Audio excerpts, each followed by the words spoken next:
Maka Rasulullah sallallahu alaihi wasallam bersabda, afdalu dzikr la ilaha illallah. Sebaik-baik ucapan itu adalah kalimat la ilaha illallah. Maka marilah kita bahasakan lisan kita dengan kalimat yang sangat mudah, kalimat yang merupakan miftahul jannah, merupakan kunci surga. Yang seseorang ketika meninggal dalam keadaan mengucapkan kalimat la ilaha illallah, maka dia dijamin masuk surga. Jaminan dari Rasulullah sallallahu alaihi wasallam.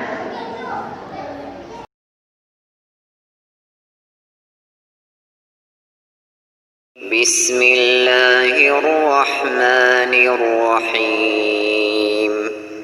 Alhamdulillahi rabbil alamin.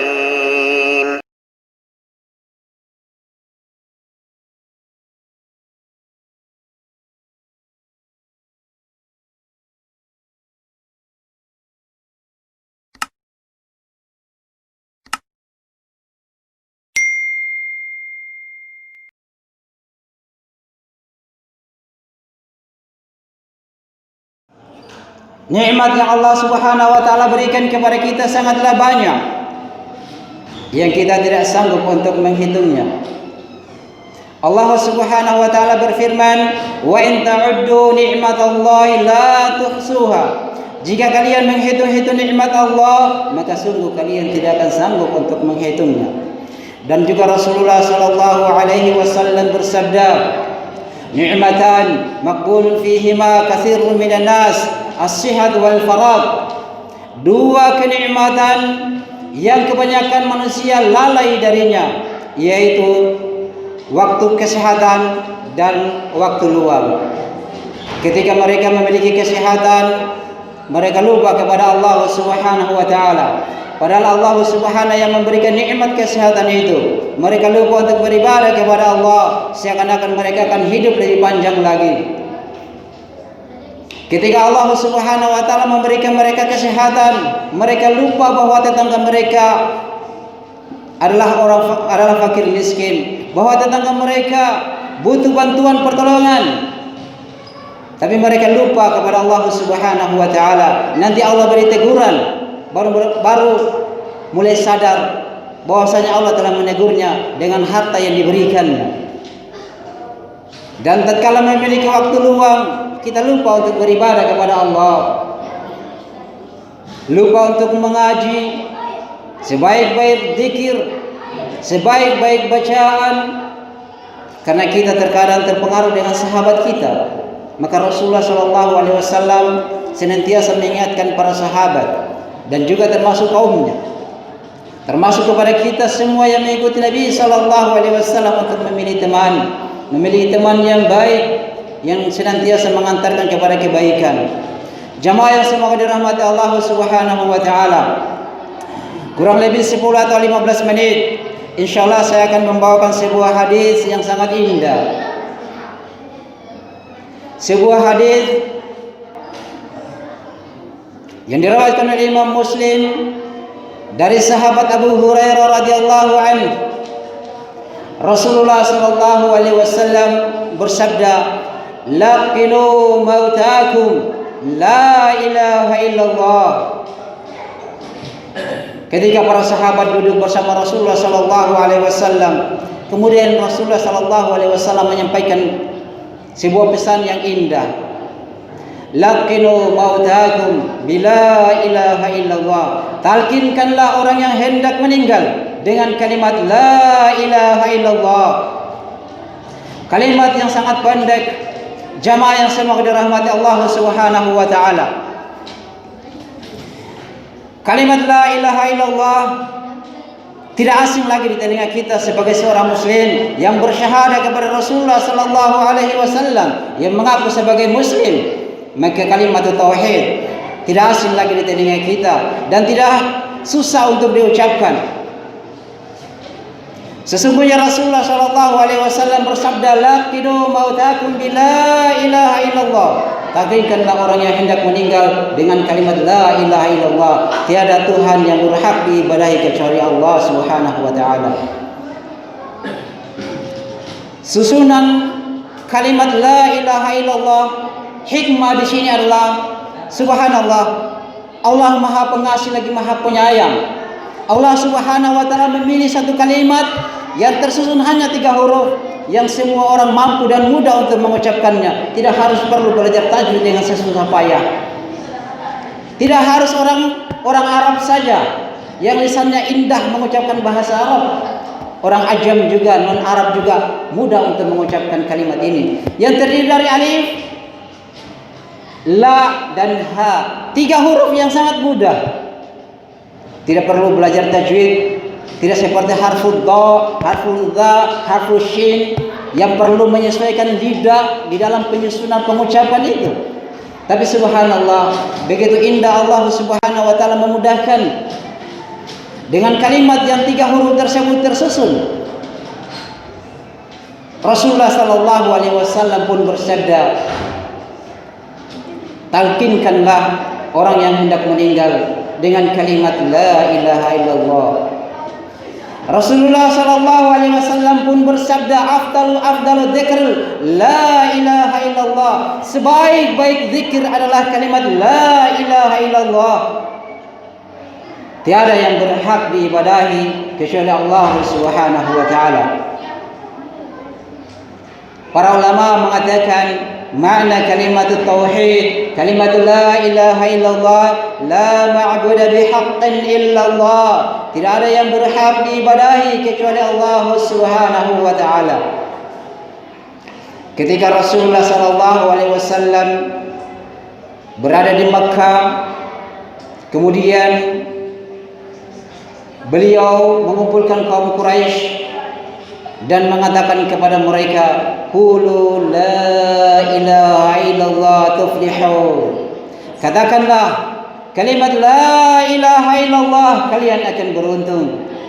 Apa jawaban mereka? Allah hikayatkan di dalam Al-Quran, aja'ala alihata ilahan wahida in hada la syai'un ujab. Subhanallah, ketika Rasulullah sallallahu alaihi wasallam mengajak mereka untuk mengucapkan kalimat yang sangat indah, kalimat tauhid, ucapkanlah kalimat la ilaha illallah, kalian akan beruntung. Mereka menjawab, apakah kami akan meninggalkan?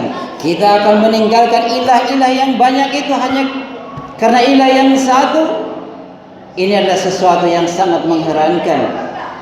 Kita ketahui, kita baca di dalam sejarah-sejarah, di dalam hadis-hadis, bahwasanya berhala yang mereka miliki di dalam maupun di luar Ka'bah itu berjumlah 360 patung. Sehingga mereka mengatakan banyak ilah-ilah mereka, sesembahan-sesembahan mereka yang mereka buat sendiri kemudian mereka ibadahi. Ketika Allah Subhanahu wa taala mengutus Nabi-Nya Muhammad sallallahu alaihi wasallam untuk mendakwakan kalimat tauhid, kalimat yang sangat indah, tetapi mereka menolak. Tidaklah mereka menolak karena kesombongan. Mereka menolak dakwah Rasulullah sallallahu alaihi wasallam, termasuk Abu Jahal pada saat itu. Setiap Rasulullah sallallahu alaihi wasallam berada di satu tempat, pasti di situ ada Abu Jahal. Fir'aun zaman Rasulullah sallallahu alaihi wasallam senantiasa menghalangi dakwah Rasulullah sallallahu alaihi wasallam. Ketika Rasulullah sallallahu alaihi wasallam mengajak kaum Quraisy untuk mengucapkan kalimat la ilaha illallah, begitu jeleknya paman Rasulullah sallallahu alaihi wasallam, Abu Jahal yang menjauhkan orang dari kebaikan. Jamaah yang semoga dirahmati Allah Subhanahu wa taala. Dan juga Rasulullah sallallahu alaihi wasallam bersabda, man kana akhir kalami la ilaha illallah dakhala jannah. Siapa yang akhir ucapannya tatkala meninggal mengucapkan kalimat la ilaha illallah, tiada yang berhak diibadahi kecuali Allah, maka dia dijamin masuk surga. Jamaah yang semoga dirahmati Allah Subhanahu wa taala, begitu mudah kita ucapkan kalimat la ilaha illallah, tetapi di akhir hayat seseorang sangat sulit mengucapkan kalimat tauhid kecuali siapa yang Allah Subhanahu wa taala rahmati. Maka Rasulullah sallallahu alaihi wasallam bersabda, afdalu dzikr la ilaha illallah. Sebaik-baik ucapan itu adalah kalimat la ilaha illallah. Maka marilah kita bahasakan lisan kita dengan kalimat yang sangat mudah, kalimat yang merupakan miftahul jannah, merupakan kunci surga. Yang seseorang ketika meninggal dalam keadaan mengucapkan kalimat la ilaha illallah, maka dia dijamin masuk surga. Jaminan dari Rasulullah sallallahu alaihi wasallam. Maka Rasulullah sallallahu alaihi wasallam wajarlah ketika mengingatkan kepada para sahabat, laqinu mautakum bila ilaha illallah. Talkinkanlah orang yang hendak meninggal itu dengan kalimat la ilaha illallah. Pertanyaannya adalah, kenapa bukan surah yang lain? Di dalam Al-Quran begitu banyak kesempurnaan Al-Quran, tidak ada keraguan di dalamnya. Kenapa bukan surah Yasin? Kenapa bukan surah Al-Jumu'ah pada kita berada di hari Jumat? Ketahuilah jamaah yang semoga dirahmati Allah Subhanahu wa taala, bahwasanya kalau kita mentalkinkan orang yang hendak meninggal dengan surah Yasin begitu panjang, khawatir belum selesai ditalkinkan sudah duluan meninggal. Maka ikutilah apa yang Rasulullah sallallahu alaihi wasallam ajarkan. Karena di dalam ayat-ayat itu mengandung huruf-huruf yang sangat berat diucapkan di lisan, apalagi orang yang tak sadar, yang hanya bisa mendengarkan ucapan kita. Jangankan yang tak sadar, yang lagi sakarat, yang sehat saja diajarkan harful hijaiyah sulit sekali untuk dipahami. Apalagi kita. Maka marilah jemaah yang semoga dirahmati Allah Subhanahu wa taala, bahwasanya Rasulullah sallallahu alaihi wasallam bersabda, "Man kana akhiru kalami la ilaha illallah dakhala jannah." Siapa yang akhir ucapannya tatkala meninggal dengan kalimat la ilaha illallah, maka pasti dia masuk surga. Tentunya kalimat tauhid yang merupakan miftahul jannah, pintu surga, di sana ada pembatal-pembatalnya. Di antaranya adalah kesyirikan, syirik kepada Allah Subhanahu wa taala, menduakan Allah Subhanahu wa taala, menaruh jimat-jimat di dompet walaupun itu dari Al-Qur'an, dengan niat katanya akan mendatangkan berkah, akan menjauhkan dari bencana. Bukankah Allah Subhanahu wa taala yang Maha mengetahui? Bukankah semua yang ngatur itu adalah Allah Subhanahu wa taala? Berarti kita tidak yakin dengan kalimat la ilaha illallah. Tiada yang berhak diibadahi kecuali Allah Subhanahu wa taala. Kemudian kita harus pergi ke dukun, pergi ke paranormal. Kenapa dikatakan paranormal? Ya wajar, karena yang pergi ke sana bukan orang yang normal. Kalau orang yang normal tidak mungkin ke sana. Mereka yakin kepada Allah Subhanahu wa taala, pertolongan Allah Subhanahu wa taala. Semakin dekat kepada Allah Subhanahu wa taala, maka pertolongan Allah Subhanahu wa taala akan senantiasa berada padanya. Allah Subhanahu wa taala senantiasa bersamanya. Bangunlah di salat sepertiga malam terakhir, meminta kepada Allah, bahwasanya Allah turun di sepertiga malam terakhir. Minta kepada Allah, minta ampunlah kepada Allah, agar Allah Subhanahu wa taala hindarkan kita dari sifat riya, apalagi kibar, sombong. Apa itu sombong? Rasulullah sallallahu alaihi wasallam mengatakan, batrul haq wa ghamtun nas, menolak kebenaran dan merendahkan manusia. Ini yang banyak terjadi di kalangan kita. Suka merendahkan orang. Siapa itu dia? Dia anak kecil yang menasihati kita. Bukankah Umar ibn Khattab memanggil anak kecil?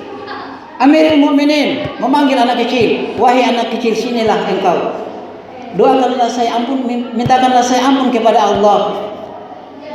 Sampai yang di sampingnya para sahabat, yang di sampingnya, ya Amirul Mukminin, bukankah dia anak kecil? Iya, dia anak kecil dan dia belum balik. Semua amalannya dan doanya pasti dikabulkan oleh Allah Subhanahu wa taala. Bukan seperti kita yang bergelimpangan dengan dosa. Jamaah yang semoga dirahmati Allah Subhanahu wa taala. Barakallahu li wa lakum fil Qur'anil azim, wa nafa'ni wa iyyakum bima fihi minal ayati wa dzikril hakim, wa taqabbal minni wa minkum tilawatahu innahu huwas samiul alim.